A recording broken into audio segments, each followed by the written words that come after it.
Toda rede neural precisa de um centro de comando, e no mundo invertido, esse centro tem nome e rosto: Vecna. Henry Creel não foi apenas transformado em um monstro quando Eleven o banish para a dimensão paralela. Ele se tornou literalmente o cérebro pensante de todo aquele ecossistema sombrio. Cada Demogorgon que ataca, cada Democão que persegue, cada videira que se move, todos são extensões neurológicas de sua mente retorcida. É como se Vecna fosse o córtex cerebral de uma criatura gigantesca, que é o próprio mundo invertido. Ele não apenas comanda os monstros, ele IES os monstros, experimentando através dos sentidos deles, processando informações através de milhares de receptores biológicos. Por isso, quando os heróis derrotam uma criatura, estão apenas cortando um tentáculo. O polvo continua vivo e pode regenerar quantos braços quiser. A verdadeira batalha nunca foi contra os sintomas, mas contra a doença central. A mente de Vecna pulsando como um coração maligno no centro de tudo. Todo cérebro precisa de uma projeção física para interagir com o mundo. E o Devorador de Mentes é exatamente isso. O avatar gigantesco através do qual Vecna materializa seu poder. Quando vemos aquela criatura sombria com tentáculos se erguendo sobre Hawkins como uma tempestade viva, não estamos olhando para uma entidade separada, mas para a manifestação física da vontade de Vecna. É como se ele fosse o piloto e o Devorador de Mentes fosse seu mecha gigante, uma extensão de sua consciência projetada em escala colossal. Essa forma permite que Vecna execute operações em larga escala, coordenar ataques massivos, abrir múltiplos portais simultaneamente, infectar dezenas de pessoas ao mesmo tempo. O Devorador de Mentes é o general no campo de batalha, mas as ordens vêm diretamente do quartel-general neurológico que é a mente de Vecna. Quando Billy é possuído, quando Joyce e Hopper enfrentam aquela massa sombria, eles estão literalmente lutando contra os neurônios motores de Vecna, se manifestando no mundo real através de sua projeção astral mais poderosa. E um exército precisa de soldados sem vontade própria, marionetes biológicas que executem ordens sem questionar. Os Demogorgons e Democães não são predadores independentes caçando por instinto. São drones controlados remotamente pela mente de Vecna, cada um funcionando como um neurônio motor em sua rede nervosa gigantesca. Observe como eles agem: movimentos coordenados, ataques sincronizados, como se respondessem a comandos invisíveis transmitidos através de frequências que apenas eles podem captar. Quando um Demogorgon rastreia Eleven na escola, não é fome animal que o move, mas a vontade de Vecna processando informações sensoriais através dos receptores da criatura. Os Democães em Hawkins agem como células brancas de um sistema imunológico gigante, convergindo automaticamente para qualquer ameaça à rede. Eles são os músculos de Vecna, cada garra e cada dente uma extensão de sua raiva.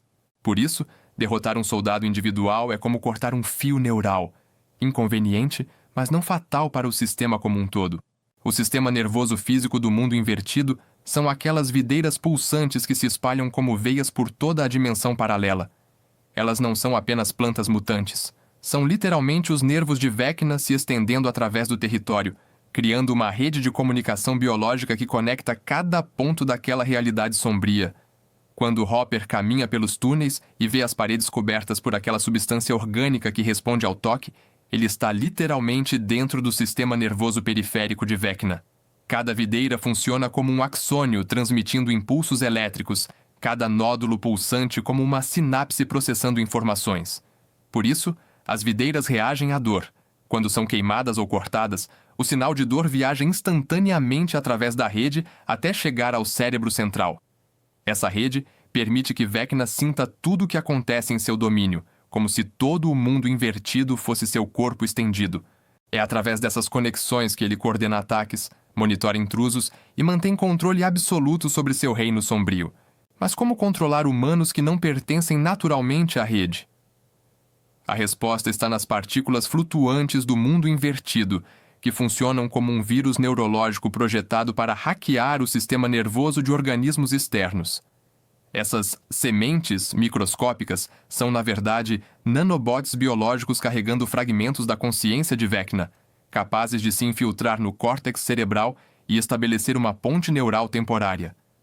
Quando Will respira essas partículas, quando Joyce e Hopper são expostos à atmosfera tóxica, eles não estão apenas sendo envenenados. Estão sendo transformados em receptores wireless para a mente coletiva. O processo é sutil.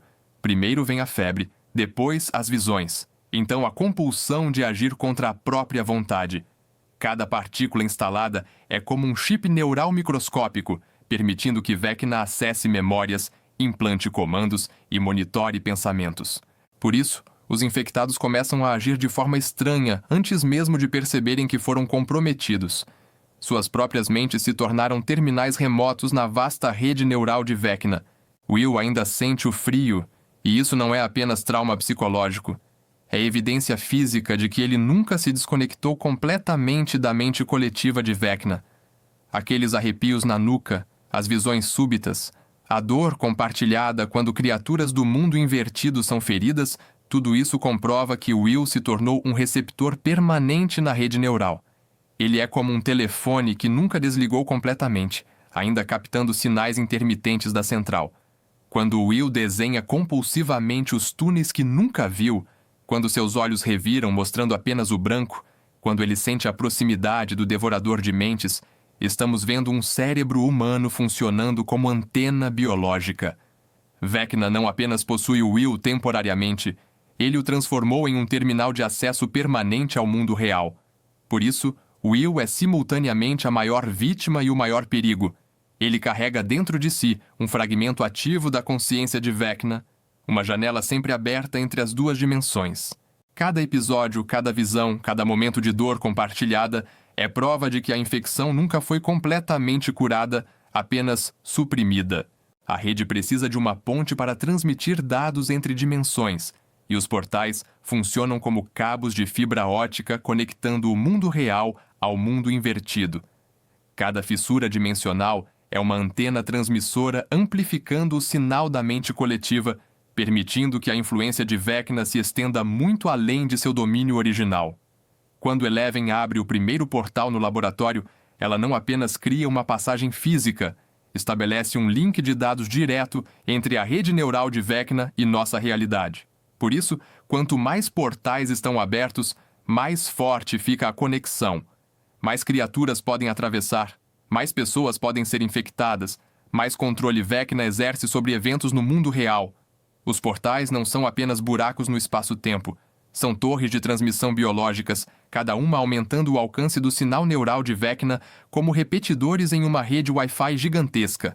Quando vemos as fissuras se espalhando por Hawkins como rachaduras em um vidro, estamos presenciando a instalação de uma infraestrutura de comunicação interdimensional.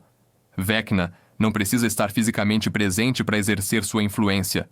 Ele pode transmitir sua vontade através desses canais dimensionais, transformando nossa realidade em uma extensão remota de sua mente coletiva.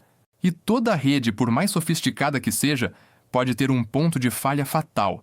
E talvez esse ponto seja exatamente a conexão com Will. Quando um democão é queimado e toda a rede sente dor instantaneamente, isso revela que o sistema de Vecna não é invulnerável. É uma rede neural real, e redes neurais podem sofrer sobrecarga, curto-circuito, colapso sistêmico. Se o Will é um receptor permanente, ele também é um ponto de acesso ativo, uma porta traseira no firewall da mente coletiva. Imagine se, em vez de tentar se desconectar, Will aprendesse a usar essa conexão como uma via de mão dupla, transmitindo feedback negativo de volta para a rede, injetando vírus mentais no sistema, criando loops de interferência que poderiam sobrecarregar os circuitos neurais de Vecna. A própria natureza empática de Will, sua capacidade de sentir a dor dos outros, poderia ser transformada em uma arma. Amplificar o sofrimento de volta para a fonte, criar uma tempestade de feedback que implodisse a mente coletiva por dentro. Will pode ser simultaneamente a maior vulnerabilidade e a chave para a vitória final. Um cavalo de Troia neurológico plantado no coração do sistema inimigo. A mente coletiva não é apenas um inimigo.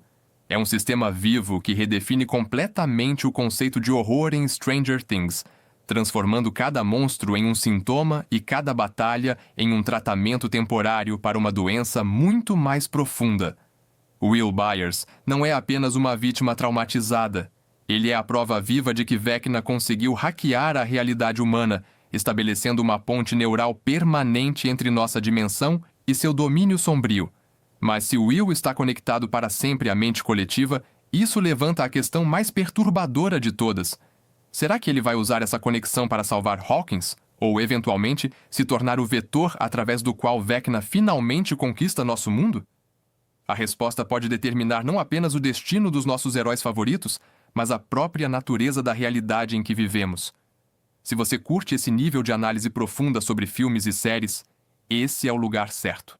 Deixa o like, comenta a sua teoria e se inscreve agora, porque aqui cada vídeo é uma nova forma de enxergar o cinema e a TV.